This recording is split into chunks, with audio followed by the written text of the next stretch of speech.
오늘 제목을 성경의 연결고리라 해가지고 죽은 자와 산 자가 어떻게 연결되는가 부분을 볼 것인데, 이 부분을 오늘 보는가 하면은 우리가 성경을 설교할 때 어느 한 본문을 택하지요. 본문을 택하는데 그 본문을 택하여서 설교함으로 해서 그 본문을 통해서 설교를 하는데, 그 설교할 때의 그 설교의 내용이 그 본문만 연결되어서는 국한되어서는 안 된다 하는 그런 의미라는 거예요.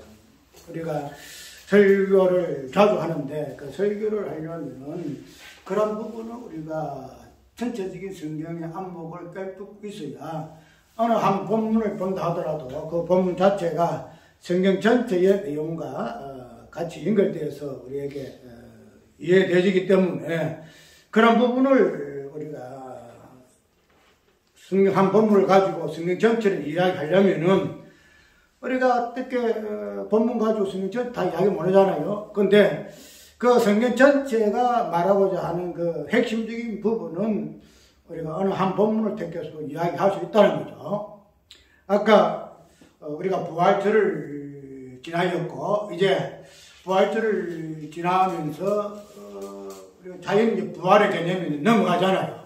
그래서 저번에도 산자와 죽은 자의 관점에서 부활이 무엇인가 하는 부분을 보았는데, 근데 우리가 그냥 부활주의 지나돼가지고 그 부활이라는 그 개념 자체를 그냥 희석해서 안 되고, 그 부활이라는 그 개념이 각 성경에 설교하는 그 본문마다 다 녹아나 있어야 한다는 거죠. 그래서 그 부분들이 우리가 이해하기 위해서는 보통 뭐라고 성경의 맥잡기 이런 말을 많이 하잖아요. 성경이 맥이 뭔가는 모르겠는데 맥잡기를 해가지고 뭐 성경을 뭐 쭉 연결시켜서 이렇게 이야기하는데, 성경의 그 본질적인 부분은 오늘 한번 산자와 죽은 자와 산자의 개념을 통해서 한번 살펴볼까 그래요. 왜냐하면 성경은 죽은 자와 산자에 대한 이야기고, 그 다음에 그런 부분에서 정체적으로 우리에게 설명해 주고 있는 부분이 부활이라는 개념이기 때문에 우리가 어떤 성경을 하더라도 그 부활의 그 개념을 종합적으로 이야기할 수 있어야 한다. 그렇기 때문에 그 부분들이 오늘 성경 전체에서 어떻게 맥을 이루고 있는가, 어떻게 흐르고 있는가 하는 부분 한번 살펴볼까 그래요. 그래서 성경의 연결고리라. 그 성경은 죽은 자가 어떻게 산자가 되는가 하는 이런 것에 대한 내용으로 시작하고 결론을 되어 있다는 거죠. 그거를 이제 이야기하기 위해서 성경은 우리에게 주어졌다 하는 부분은 우리가 이해할 것 같으면은 우리가 이 부분에서 창세기를 이야기한들, 그 다음에 출애굽을 이야기한들, 레위기, 민수기, 신명기, 그 다음에 구약을 이야기한들, 복음서를 이야기한들, 그 다음에 서신서를 이야기한들, 우리가 이 부분을 이야기를 할 수가 있어야 한다는 거죠. 그렇기 때문에 우리가 부활절이 지나였다 해가지고 그 산자의 개념 속에 나오는 그 부활의 개념 속에 나오는 그 산자의 개념, 그 산자 속에 섞여 있는 죽은 자의 개념, 이 부분을 우리가 그냥 덮어놓고 다른 이야기에서 안 된다는 거예요. 그거를 못 같으면은 오늘 사도행전 8장을 읽었고, 그 다음에 9장을 읽었고, 그 다음에 읽지 아니한 고린도 15장을 읽어서 이 부분들이 어떻게 연결되어지고 있는가. 사도행전 8장, 그 다음에 9장, 그 다음에 고린도 15장에 나오는 그 부활에 대한 그 내용이 어떻게 사도 바울의 어떤 그 흐름 속에서 우리에게 주어지고 있는가 하는 부분을 한번 잠깐 살펴보려고 지금 그래요. 그러면 죽은 자의 이 개념과 산자의 개념을 성경 첫째, 창세기서부터 우리가 일단은 성경이 우리에게 주어졌기 때문에 그 부분을 한번 살펴보아야 한다는 거예요. 요차 알고 있듯이 우리가 설교의 어떤 핵심적인 출발을 어떻게 잡아요? 죽은 자와 산자의 개념을 우리가 한번 성경에서 무엇을 의미하는가 부분을 볼 것 같으면은, 자, 우리가 선악과에서 이 부분에서 보통 이야기하거든요. 그죠? 선악과의 그 부분에서 우리가 이걸 이야기를 많이 하잖아요. 그래서 선악과가 무엇인가? 그래서 이 부분을 통해 가지고 우리는 죽으면은 이 부분을 보고 그 다음에 살리라 하는 이 부분을 보는 거죠. 그래서 이 선악과라는 이 부분을 통해서 우리가 첫 얘가 들어왔다는 부분을 기점으로 삼고 있기 때문에 이 선악과를 모든 것의 출발을 많이 보죠. 그런데 이런 죽음이라는 요 개념과 살려라는 요 개념의 어떤 그 출발은 현상세계, 우리에게 주어진 현상세계에서의 어떤 부분을 똑같으면은 이 부분이 뭐 출발 시작으로 우리가 이야기할 수 있겠죠. 그런데 누차 이야기했듯이 이 현상의 세계는 보이지 아니하는 세계, 창조 전의 그 세계에서부터 모든 것이 출발되어지고 있기 때문에 죽음이라는 이 부분과 그 다음에 살려라는 이 부분도 우리가 창세 전에 그 세계에서 먼저 이해를 하고 그 다음에 이제 창조 후의 세계에서 이 부분이 어떻게 설명이 되어지고 있는가 하는 부분으로 우리가 이해를 해내야 돼요. 그렇기 때문에 그런 부분을 근원적인 부분에서 이 부분을 찾아보지 아니할 것 같으면은 누차 이야기했듯이 이 땅에 있는 것들은 부분적인 것이죠. 부분적인 것이고 또 희미한 것이고 온전하지 못한 것이기 때문에 이 땅에 있는 것 가지고는 정확한 실상을 유추해낼 수가 없어요. 그래서 그런 부분들을 우리가 참 그림자의 실상이 되는 창세전의 그 부분을 보게 되게 되면은 이 땅에서 있었던 이 개념들이 어떻게 해석이 되어지고 풀어지는가 하는 부분을 우리가 이해할 수 있다는 거죠. 그래서 오늘 성경의 연결고리로서의 그 죽은 자와 산 자의 어떤 그 진행이 성경에 어떤 기점으로부터 출발되어지는가 하는 부분을 보고 이런 부분들을 통해서 창세기를 우리가 설교한다든지 그 다음에 주업기를 설교한다든지 그 다음에 모세 의경으로부터 수작 쭉 해가지고 그 다음에 아브라함으로부터 그 다음에 다윗으로 인해서 그 다음에 다윗의 자손되는 예수 그리스도를 통해서 마지막에는 예수 그리스도 몸된 교회를 통해서 이 부분이 어떻게 쫙 연결되어지는가 하는 부분들을 우리가 그냥 아따갔다 하지 아니하고 뒤죽박죽 되지 아니하고 일관되게 이 부분을 이야기할 수 있다는 거죠. 이 부분에서 우리가 성경의 맥이라는 이 부분을 이해하지 못할 것 같으면은 그냥 뭐랄까요? 어떤 성경의 문자적인 요 흐름, 그 성경 공부라는 요 부분을 보게 성경은 이렇게 되어 있다 하는 어떤 문자적이라든가 문맥이라든가 이런 부분을 가지고 맥을 이야기 보통 하고 있잖아요. 성경은 출애굽 창세기는 어떻게 시작되어 있고 출애굽은 어떻게 되어 있고 이렇게 어떠한 맥을 중심으로 해서 풀이하는데 그 맥이라는 그 개념 자체가 무엇을 이야기하고 있는가 하는 부분을 정확히 알고 그 맥잡기를 이야기해야 성경에서 말하고 있는 그 흐름이 성경적이다 하는 부분을 이해를 할 수가 있다는 거죠. 그래서 그 부분에서 우리가 성경의 연결고리가 어떻게 시작이 되고 어떻게 흐르고 있는가 하는 부분을 보게 되지게 되면은 저번에서 부활을 이야기할 때에 산자의 부활을 이야기할 때 죽은 자가 빠지는 그런 반쪽밖에 되지 아니하는 그 부활을 이야기할 수밖에 없게 되지다라는 거죠. 그래서 이런 것을 이야기함으로 인해 가지고 앞으로 그 설교의 어떤 그 기점이 흐름이 어떻게 설교가 이어져야 하는가 하는 부분, 단순하게 십자가 부활을 문맥적으로 본문적으로 이야기할 때만 십자가와 부활을 이야기하는 것이 아니고 성경 전체가 십자가와 그 부활, 즉 죽은 자와 그 산자, 죽으면 살리라는 이 개념 속에서 표현되어지고 있는 문맥이고 본문이기 때문에 그것을 이 본문을 통해서 문맥을 통해서 이야기해낼 수 있어야 한다는 거죠. 아까 이야기에도 우리가 문득배 10명의 어떤 그 부분에서도 그 부분이 드러나야 될 것이고 그래서 이 부분만 정확하게 딱 중심을 잡아놓게 되게 되면은 어떤 성경을 이야기한다 하더라도 죽은 자와 그 산자가 되는 십자가 부활을 자연스럽게 놓을 수밖에 없다는 거죠. 그래서 그 부분이 이제 우리가 연습이 되어야 되고 그냥 막 성경 딱 하게 되면은 그 자연스럽게 이렇게 나올 수 있도록 우리가 성경에 익숙한 그런 우리의 모습이 되어져야 한다는 거죠.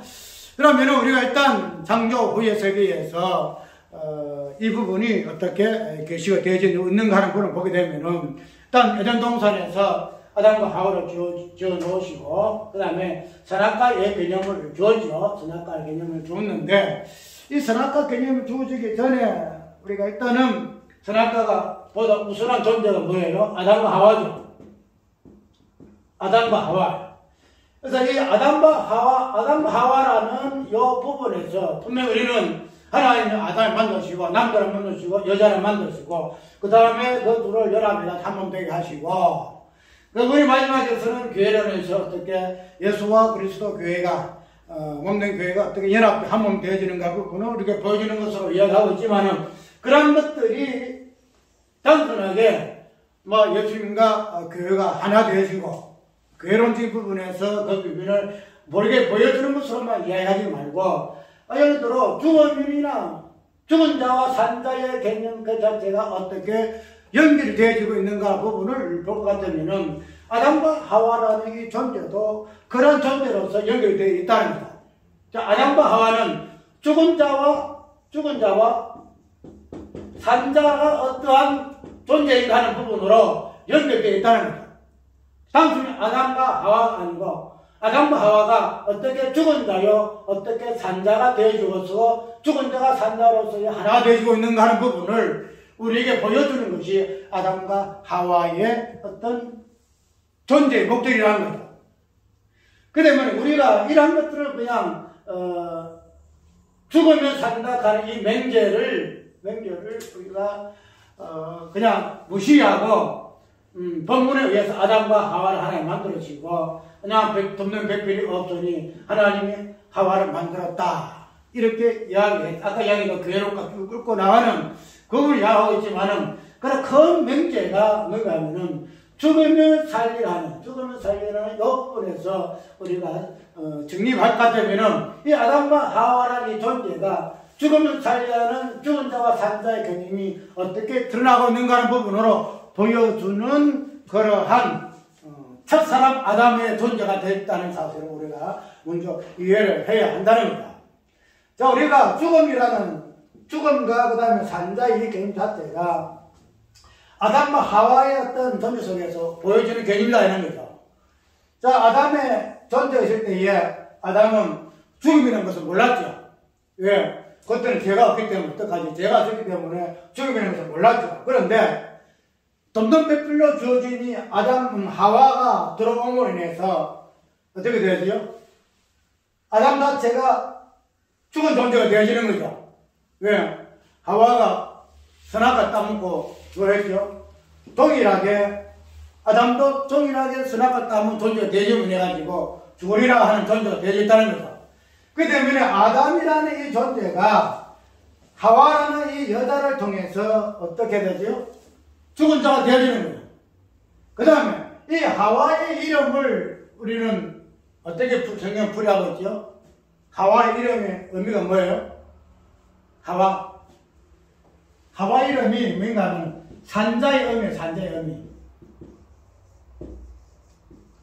모든 살아있는 자의 의미가 하와예요.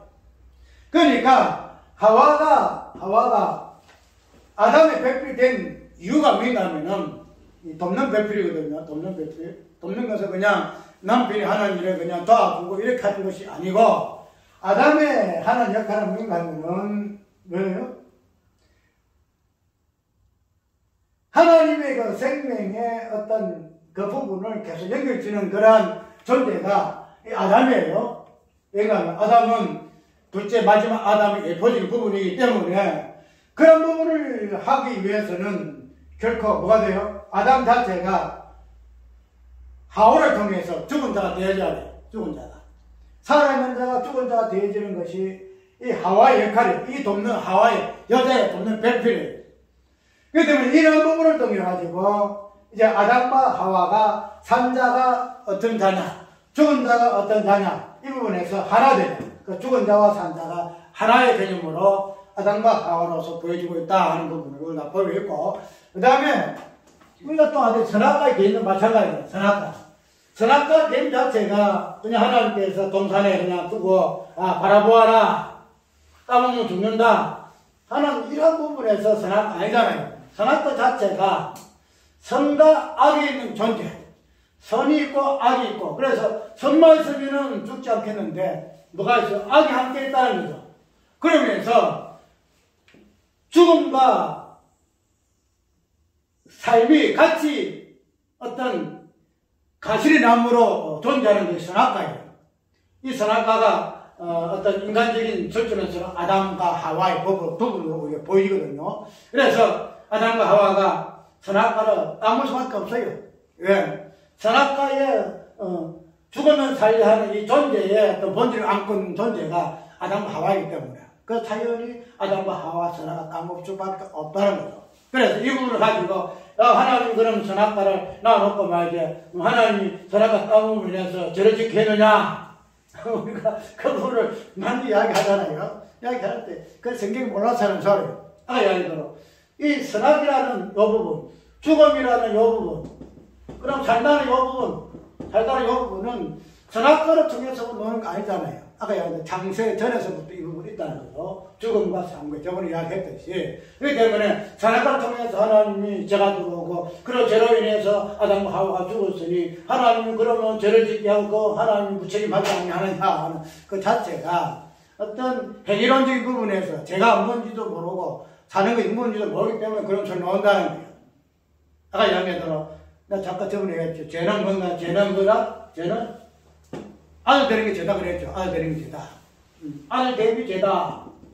아들 대비 죄다는 거. 우리가 어떻게 뭐 죄를 짓고 안 짓고 이걸 뭐 근원적인 부분에서 이상하게 우리에서는 우리가 이런 죄를 지었을 때 우리가 죄인이고 그렇지 아니다 이렇게 이야기하고 있는데 그렇지 않다는 거죠. 죄라는 것은 아들 됨 자체가 죄다. 아버지가 성부가 아들 된 것 자체가 하나님의 죄적인 부분을 보여준다 이야기했기 때문에 그렇게 보게 되면 이 선악과 중에서 죽음을 살려는 이 개념 자체도 어떻게 죽음과 사는 것이 어쩌나 죽으면 살다 하는 요 부분 똑같은 거예요. 죽은 자와 산 자와 똑같은 거예요. 그래서 선악과도 그렇고 아담도 하와도 마찬가지예요. 죽은 자와 산 자가 어떻게 하나가 되어지는가 이 부분을 이야기하고 있으니 성경 전체의 출발이고 주제요 진행하는 모든 내용이더라 하는 부분을 우리가 이해를 해야 될 것이고 그 다음에 이제 아까 이야기했죠. 우리가 그대 쭉 나오게 되면 뭐가 나와요? 첫 창조하고 그 때부터 노아가 나오죠. 노아 나오잖아요. 노아가 나오는데 이 노아는 이 언약 속에서도 보게 되면은 여기 꼭 들어있어요. 노아가 사실 홍수 위에 세상이 멸망하잖아요. 멸망할 때에 그로부터 마지막에 어떻게 노아는 어떤 존재가 돼요? 방주를 통해서 구원받는 죽은 자가 어떻게 방주를 통해 다시 사는 자 되는 부분을 보여주는 노아 언약이에요. 그래서 무직 언약이 나오죠. 무직 언약. 이 무지개가 그냥 단순하게 아이고 보기 좋아 7시까지 참 보기 좋네 이런 개념이 아니라 무지개는 무슨 흔적이 가지고 있어요? 하나님이 이 무지개를 보고 심판을 다시 하지 않겠다 하는 그 약속의 의미가 무지개에 있어요. 그래서 이 무지개 안에는 하나님의 물로 홍수 심판 흔적이 무지개 안에 있어요. 그럼 무지개를 보고 하나님이 기억하신다는 거지. 아, 내가 이 사람 물로 심판했구나. 다시 안 해야 되겠다. 이것에 대한 이 노아 언약이 무지개 언약 속에 있다는 거죠. 그리고 그때 벌써 보면 무지개를 방해서 하나님이 그냥 물 잘 했으니 그 좋은 것만 보고 이야기하는 거 아니에요. 그 무지개 속은 하나님의 심판이 죽음의 흔적이 있는 것이 무지개예요. 그 우리가 이 무지개가 마지막 어디에 나타나요? 무지개가? 요셉의 옷에 나타나죠. 요셉이가 야곱이가 채색 옷 입히잖아. 채색 옷 올라불라 무지개 옷을 입히는 거예요. 그 요셉이가 그러한 언약을 담는 존재가 무지개 채색 옷에 있어요. 채색 옷에. 그래서 마지막에 이 요셉이가 죽음의 길로 가잖아요. 애굽 땅 들어가기도 하고 그래 되잖아요. 그런 흔적이 나지. 이 무지의 색깔. 그게. 그래서 노아 언약도 마찬가지 죽음과 죽은 자와 산 자의 모습이 보여준 게 노아 언약이 있다는 거죠. 쭉 보게 되면은 아브라함도 나오잖아요. 아브라함. 우리가 너지 아버지. 아브라함. 아브라함도 우리가 잘 알죠? 뭐, 주서 만나하는 이야기가 아브라함 언약인데, 아브라함도 말이 있잖아요. 아브라함은 육체 벌칙 부분에서는 죽은 자잖아요. 90세에 아들 못 낳잖아요. 죽은 자. 그런데 어떻게 해요? 하나님의 언약을 통해가지고 다시 산자로. 아들 이삭을 낳은 산자로 다시, 그렇게 죽은 자와 산자가 아브라함 안에서 같이 있다는 거예요. 하나님 언약을 위해서 죽은 자가 어떻게 산자가 되어지는 가는 이 부분들이 아브라함 언약의 마찬가지. 이삭도 마찬가지예요. 이삭이 마지막에 모리아산에서 제물로 드리지죠. 아브라함 아버지가 아들을 갖다가 모리아산에서 제물을 다 잡으러 하는 거야. 그런데 어떻게 제물을 다 잡으러 하는데 하나님이 말했죠. 아브라함아. 그래가지고 누가 다시 죽어요? 다른 어린 양이 제물 다 주죠. 그래서 죽은 자 살아. 그래서 죽은 자와 산 자가 똑같아요. 그래, 이렇게 나가네요. 이 죽은 자와 산 자가 똑같이 이야기 되지 않으면 이 성경 자체가 내용되지 않아요. 그래서 우리 아브라함, 이삭과 야곱 마지막에 다 똑같아요. 그래서 이 부분을 가지고 데빌에게는 그거죠. 이삭은 누가 나와요? 이스마엘이죠. 그 다음에 이삭 노죠. 이 두 아들이 대비돼가지고 이스마엘은 죽은 자로 나오고, 그 다음 이삭은 산자로 나오는 산자로. 이 자체가 이삭 안에서는 자기가 십자가 머리 안에서 죽으려고 하는 그 부분 보이지만은, 그러나 이 아브라함의 두 아들 가운데서 이스마엘은 죽은 자요, 이삭은 산자로. 이렇게 대비를 해서 놓는다는 거. 그 다음에 야곱도 마찬가지잖아. 야곱은 발꿈치 잡고 있는 벌집 부분에서 야곱의 언약이 무엇인가 보여주고 있고, 그 다음에 야곱의 이삭의 두 아들 가운데 야곱이 나오는데, 야곱은 또 누구하고 그래요? 에사하고 야곱이. 에서는 죽은 자요, 야곱은 산자로서 하나님이 야곱을 그냥 특별하게 네가 살았으니 내가 택한 적이지 않아요. 똑같은 에서와 같은 존재. 박검수 잡을 만큼 욕심많은 놈이 야곱이라. 에서 똑같아요. 근데 그 죽은 자 속에 하나님 어떻게 야곱이라는 산자를 다시 이렇게 만들어내는가 하는 이 부분들이 이 야곱에서 나오는 거예요. 야곱권에 나온다 이 말이죠. 그 되면은 이러한 부분을 쭉 보게 나중에는 이제 모세가 나오잖아요. 모세 보면은 모세가 마지막에 어떻게 하나님 부름을 받아가지고 가나안 땅을 40년 지나죠. 지나는데 모세는 마지막에 가나안 땅에 들어갈 때에 어떻게 가나안 땅 들어가서 안 들어갔어요? 가나안 땅 못 들어가죠. 모세. 그 다음에 가나안 땅에 들어간 종교가 누구예요? 여호수아. 어쨌든 갈렙 여호수아예요. 그러면은 이 두 사람을 대비해 볼 것 같으면은 어때요? 모세가 율법에 죽은 자예요. 그 다음에 여호수아는 가나안 땅에 복음 없이 산 자예요. 그러니까 여호수아와 예수라는 여러 이름으로 번역되잖아요. 여호수아.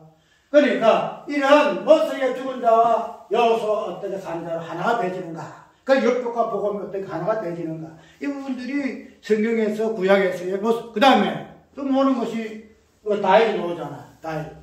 다윗이라는 사람은 그리고 다윗은 뭐 말할 것도 없지만은 그러나 데뷔해 볼 것 같으면 다윗 인물과 데뷔하는 인물은 누구죠? 사울이죠. 그 다음에 다윗이죠. 그러면은 이 두 인물이 보여주는 개념이 뭐예요? 사울은 어떤 자냐? 죽은 자. 다윗은 어때요? 산 자. 그래서 이 성경 전체가 이렇게 꼭 대비가 되어가지고 다윗이 그냥 특별히 뭐가 있어요? 하나님 어떤 성경 본대로 하나님께서 다윗을 만나니 마음 합한 자다.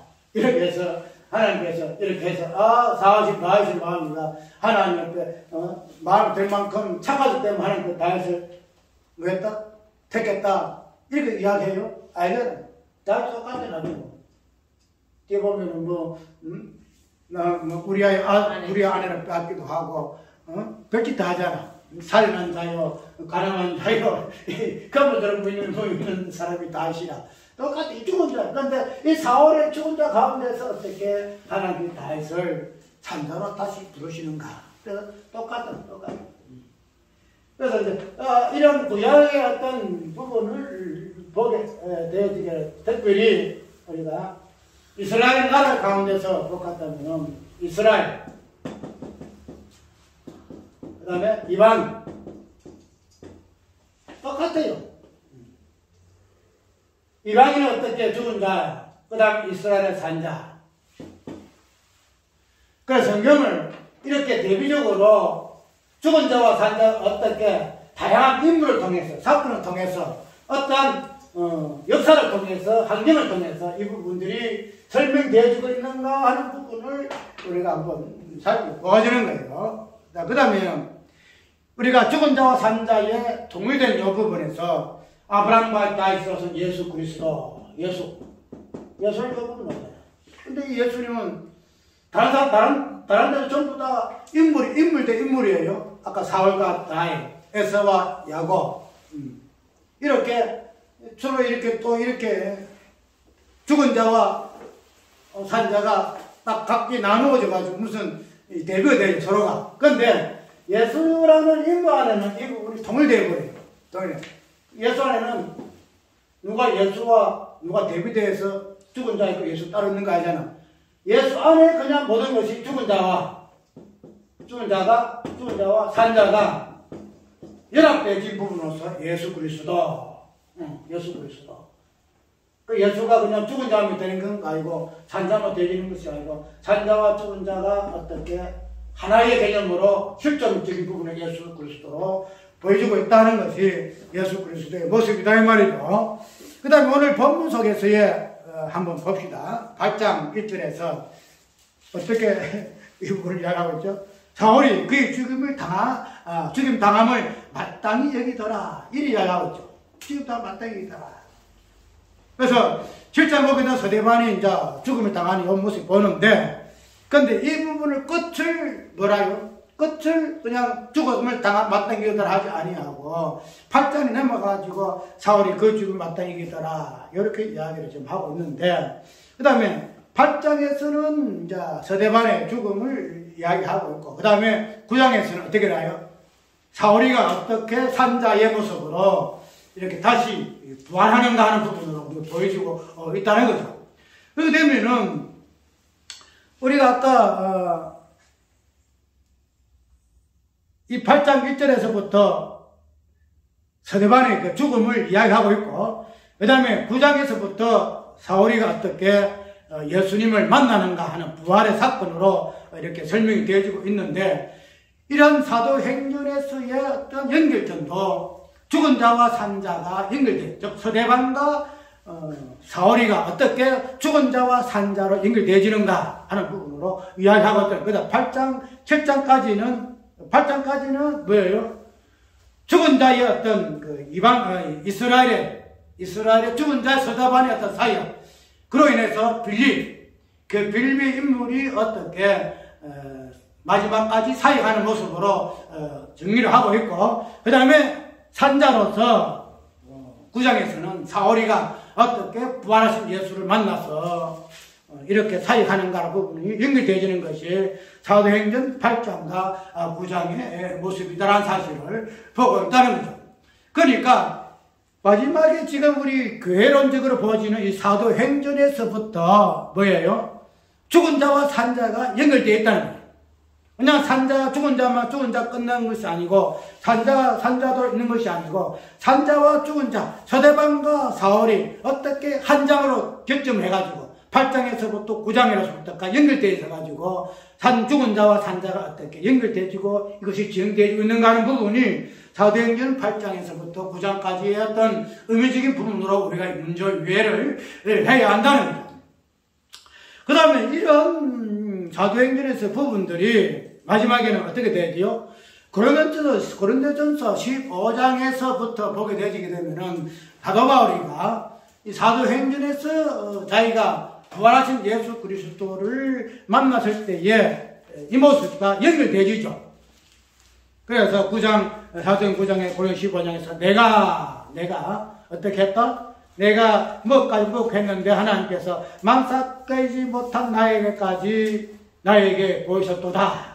그래서 이 고린도전서 15장에서부터 이렇게 사도행전 9장에서 말하여주고 있는 사울의 그 부활의 이 모습이, 이 사건이 고린도서 15장에 우리가 말하고 있는 부활의 개념 속에서 다시 이렇게 설명되어주고 있는 부분들이 우리가 알 수가 있다는 거예요. 그래서 이런 것들을 보게 되면은 사도행전 9장하고 고린도서 15장이 연결되어지고 있는데, 어쨌든 고린도서 15장은 부활장이잖아요. 모든 것에 완성이 되어지는, 즉 죽은 자와 산자가 어떻게 연합되어지는 부분으로서 보여지는 것이 부활인데, 이런 부활을 말하고 있는 고린도서 15장이 사도행전 9장에서의 그 사건 속에서 설명이 되어지고 있다는 사실 우리가 알 수가 있다는 거죠. 그러니까 우리가 이 사도행전은 앞으로 우리 그 몸된 교회가 어떻게 땅끝까지 예수 그리스도의 그 죽으심과 부활을 전하여야 하는 그리스도 몸된 교회의 사역이다 할 것 같으면은 그런 부분들이 오늘 고린도서 15장에서 특별히 사도행전 9장에서 부활과 사도행전 9장에서 나타난 사도 바울의 어떤 사역, 그 산자로서의 사도 바울의 그 사역이 어떻게 연결되어지고 있고 고린도서 15장에서는 부활이라는 그 개념으로 설명되어지고 있는가 하는 부분들이 결론적으로 보여준다는 거예요. 그러니까 아까 이야기대로 우리는 이 부분에서 벗어날 수가 없어요. 예를 들어 부활절이 지났으니 뭐 죽은 자와 산자 개념 더 이상 말하지 말고 다른 것을 이야기하지 아니다는 거예요. 처음부터 끝까지 산자와 죽은 자에게 그 본문이 말하는 그 본문을 들어서 그 본문을 의미하고 본문이 포함하는 그 부분을 가지고 우리가 설교한다 할지라도 그 내용은 죽은 자와 산자가 이 본문 속에서 어떻게 표현되어지고 있는가 하는 부분으로 우리가 이야기하고 있는 부분들이 설교자의 오늘 모습이다라는 사실 우리가, 그리고 설교하는 내용이 되어야 한다는 사실을 우리가 꼭 기억하고, 오늘 왜 이 부분을 하는가 하면은 우리가 이런 맥을 잡지 못하게 되면은 어떤 본문에 따라서 이 본문이 말하고자 하는 부분이 성경 전체에 산자와 죽은 자가 무엇인가 하는 부분을 말하고 있다는 것을 전제하지 아니하고 본문을 해석하고 설교하게 되어지게 되면은 그냥 그 본문에 얽매일 수밖에 없다는 거죠. 아까 이번에 이야기했듯이 부활하게 되면은 부활은 죽은 자의 가운데서 부활하기 때문에 죽은 자는 아무 의미가 없어. 그냥 산자만 있어. 부활만 있어. 이렇게 해서 죽은 자의 개념이 빠지게 되지게 되면은 그건 부활이 아니다 이 말이죠. 그런데 아까 이야기대로 산자만 있는 것도 아니고 죽은 자만 있는 거 아니에요. 죽은 자와 산자. 죽은 자가 이야기되면 산자 꼭 들어가야 되고, 산자를 이야기하려면 꼭 죽은 자가 있다. 자, 십자가 부활이라는 것은 십자가만 이야기되는 것들 아니고 부활과 똑같이 이야기되어지는 것이 성경에서 말하고 있는 죽은 자와 산자의 내용이다라는 사실을 우리가 한번 딱 정립을 해놓고 되어지게 되면은 뭐 계시록을 이야기한다 할지라도 이 부분에서 벗어나지 않는다는 거죠. 정확하게 이 부분을 짚는다는 거죠. 이 부분을 우리가 더 깊이 있게 연구하고 연습하고 숙달되어질 때에 그냥 성경을 딱 펴게 되면은 그냥 대입만 하면 돼요. 대입만. 그냥 이거 가지고 고민할 필요 없어요. 어느 사람들은 뭐 이거 하기 위해서. 근데 오늘 내가 그 찬송가 그거 갖다가 제목을 이야기하지 않은 이유는 뭔가 하면은 설교 준비가 어제 밤까지 설교 준비 안 돼요. 설교 준비 안 돼.